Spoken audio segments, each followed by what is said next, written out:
పహల్గాం దాడి ఇది యావత్ భారతాన్ని కలిచివేసింది. అమాయకులైన 26 కుటుంబాల జీవితాలని ఛిద్రం చేసింది. ఒక్కరోజు కాదు, 2 రోజులు కాదు, జీవితాంతం ఆ కుటుంబాలు ఆ నరకాన్ని అనుభవిస్తూనే ఉండాల్సిన పరిస్థితి. ఇది యావత్ భారతదేశాన్ని కలిచివేయటమే కాదు, ఎప్పుడెప్పుడు దీనికి పరిష్కారం దొరుకుతుందా అని ఎదురు చూస్తున్నారు. అయితే దీనికి POK సమస్య తీరితేనే మరోసారి ఇటువంటి దాడులు జరగవు అని చెప్పి ఎంతోమంది అభిప్రాయపడుతున్నారు. ఈ క్రమంలో పాకిస్తాన్ ఎలా విర్రవీగుతుందో కనుక మనం చూస్తే, పాకిస్తాన్ చేష్టలు ఉడిగిపోయినటువంటి పరిస్థితుల్లో ఉంది. ఆర్థిక సంక్షోభంలో కొట్టుమిట్టాడుతున్న పరిస్థితుల్లో ఉగ్రవాదాన్ని ప్రేరేపిస్తోంది పాక్. అలా ప్రేరేపించి కొరివితో తల గోక్కున్నట్లయి ఇప్పుడు భయంతో వణికిపోతున్నటువంటి పరిస్థితి. ఈ పరిస్థితి తెచ్చుకుంది స్వయానా తనంతట తానే తెచ్చుకుంది. ఈ క్రమంలో అసలు భారత్ ఏం చేయబోతోంది అన్న భయంతోనే అక్కడ వాళ్ళందరూ కూడా, ఈవెన్ సైన్యం కూడా రాజీనామాలు చేశారు అంటే పాక్లో మానసిక పరిస్థితి, వాళ్ళ యొక్క మానసిక పరిస్థితి ఎంత బలహీనంగా ఉందో మనం చూసుకోవచ్చు. అయినా వాళ్ళ ప్రగల్భాలకి ఏమాత్రం ఢోకాలేదు. వాళ్ళు ఇంతగా భయపడడానికి కారణం ఏంటి? భారత ప్రభుత్వం ఆచితూచి అడుగు వేస్తుంది. ఎప్పుడు ఎక్కడ ఏం చేయాలి, ఎలా చేయాలి అనేది భారత్కి బాగా తెలుసు. వ్యూహరచన చేయడంలో భారత్ దిట్ట అని చెప్పొచ్చు. అందుకే శుతి మెత్తగా చేయాల్సింది తాను చేసుకుపోతోంది. అష్టదిగ్బంధనం చేసినట్లుగా పాక్ చేష్టలుడిగి ఉండిపోయేలా నిర్ణయాలు తీసుకుంటూ ముందుకు వెళ్తోంది. దానిలో మొదట తీసుకున్న నిర్ణయమే సింధు జలాల ఒప్పందం రద్దు. దీంతోనే అతిపెద్ద దెబ్బ పడింది.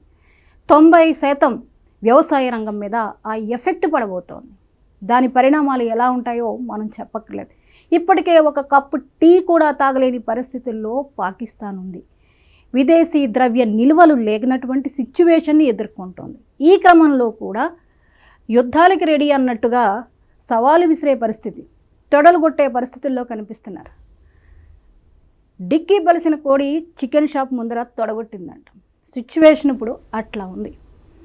ఇంత ఆర్థిక సంక్షోభం ఎదుర్కొంటున్న పాకిస్తాన్ ప్రగల్భాలు నోటి దురుసుకి ఏమాత్రం తగ్గట్లా.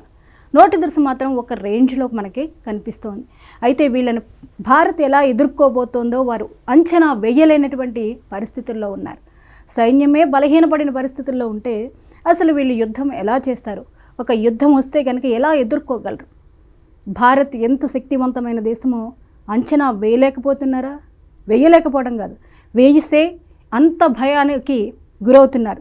భయానికి గురవుతూనే ఎదురు దెబ్బ ఎలా కొట్టాలా అన్న ఆలోచనలో నోటికి పని చెప్తున్నారు.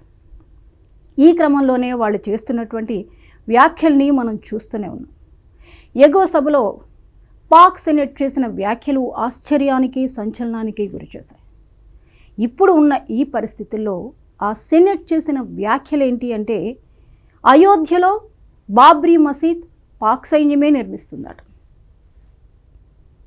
అసలు ఈ వ్యాఖ్యల్ని ఎలా తీసుకోవాలి అంటే, భారత్లో మత విద్వేషాలు రెచ్చగొట్టే దిశగా ఆలోచన చేసే వారి ఎగువ సభలో ఇటువంటి స్టేట్మెంట్ పాస్ చేశారా? దీని వెనుకున్న అంతరార్థం ఏంటి? ఎటువంటి స్టేట్మెంట్స్ అయినా పాస్ చేయండి, భారత్ దేన్నైనా ఎదుర్కోగలదు, ఎలాగైనా ఎదుర్కోగలదు.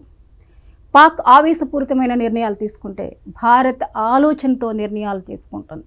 దానిలో భాగమే ఇప్పుడు సింధు జలాల ఒప్పందం రద్దు, దౌత్య సంబంధాలని తగ్గించుకోవడంలో కూడా ఆ నిర్ణయంలో భాగమే. భారత్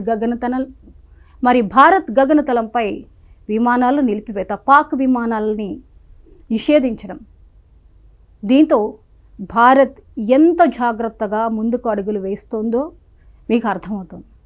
పోను మీ ఊహకందని, పాక్కి ఊహకందని నిర్ణయాలు తీసుకుని ఎప్పుడు ఎక్కడ ఎలా దెబ్బ కొట్టాలో భారత్కి బాగా తెలుసు. యుద్ధం చేయడం పెద్ద విషయమేం కాదు. భారత్కి ఆ యుద్ధం గెలవగల సత్తా ఉంది, చేస్తుంది యుద్ధం. కానీ ఆ యుద్ధం ఆయుధాలు లేకుండానే చేయగల సత్తా భారత్కు ఉంది. ఇప్పుడు చేస్తున్నది కూడా అది.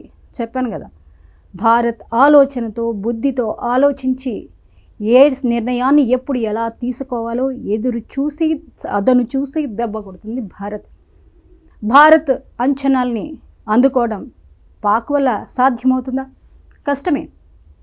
ఇప్పటికే ఎన్నో సంక్షోభాలు, స్టాక్ మార్కెట్ల పతనం, ఆర్థికంగా చాలా ఘోరమైనటువంటి పరిస్థితుల్లో ఉంది. ఇలాంటి పరిస్థితుల్లో యుద్ధాలు చేయగలిగినటువంటి బలం పాక్కి ఎక్కడుంది? వాస్తవాల్ని పక్కకు పెట్టి వాస్తవాధీన రేఖలో చేస్తున్నటువంటి కాల్పులు, వాటిని కూడా ఎంతో సమర్థవంతంగా భారత్ ఆర్మీ తిప్పి కొడుతూనే ఉంది. భారత ప్రధాని మోదీ త్రివిధ దళాలకి కూడా పూర్తి స్వేచ్ఛనిచ్చారు. ఎప్పుడు ఎక్కడ ఎలాగైనా ఏం చేయాలో ఆ నిర్ణయం మీరు తీసుకోండి అని చెప్పి త్రివిధ దళాలకి పూర్తి స్వేచ్ఛనిచ్చారు. మరి నెక్స్ట్ ఏం జరగబోతోంది అనేది వేచి చూడాల్సిందే. ఎందుకంటే ఎవరు ఎన్ని వ్యాఖ్యలు చేసినా, ఎటువంటి దుమారం రేపే సంచలనాలు చేసినా, మత విద్వేషాలు ఈ సమయంలో రెచ్చగొట్టాలని చూసినా భారత్కి సంయమనం ఎక్కువ, ఓపిక ఎక్కువ, శాంతికాముక దేశం, ఆలోచన కూడా ఎక్కువే, మేధస్సు కూడా ఎక్కువే. క్లిష్ట పరిస్థితుల్ని ఎదుర్కోవడంలో భారత్ దిట్ట. ఎటువంటి సమస్యనైనా పరిష్కరించగలగ సామర్థ్యం భారత్కు ఉంది.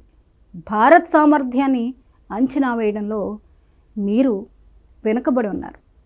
భారత్ని అందుకోవడం అంత ఈజీ కాదు. ఇంత బలహీనంగా ఉన్న పాక్ ఇంకా మేకపోతు గాంభీర్యం ఒలకబోస్తూనే ఉంది. ఒలకబోయినవండి, అది ఇంకా మంచిది. ఆ మేకపోతు గాంభీర్యం ఒలకబోస్తూ మీరేంటో అందరికీ తెలియజేస్తూ స్టేట్మెంట్లు ఇస్తూ పండి. భారత్కు వచ్చే నష్టమేం లేదు. ఇక భారత్ ఎలక్ట్రానిక్ ఫేర్ జామ్కి తెరలేపింది. దీంతో అన్ని వ్యవస్థల్ని స్తంభింపజేయబోతోంది. గ్లోబల్ వ్యవస్థ కంట్రోల్లోకి రాబోతోంది. ఇక పాకిస్తాన్ చుట్టూ చీకట్లు కమ్ముకొని ఉన్నాయి. బయట ప్రపంచంతో లింకులు తెగిపోనున్నాయి. చూద్దాం పాకిస్తాన్ తదుపరి స్టెప్ ఎలా తీసుకుంటుందో. భారత్ని తక్కువ అంచనా వేస్తే ఆ తర్వాతి పరిణామాలు ఎలా ఉంటాయో భవిష్యత్తే తెలుస్తుంది.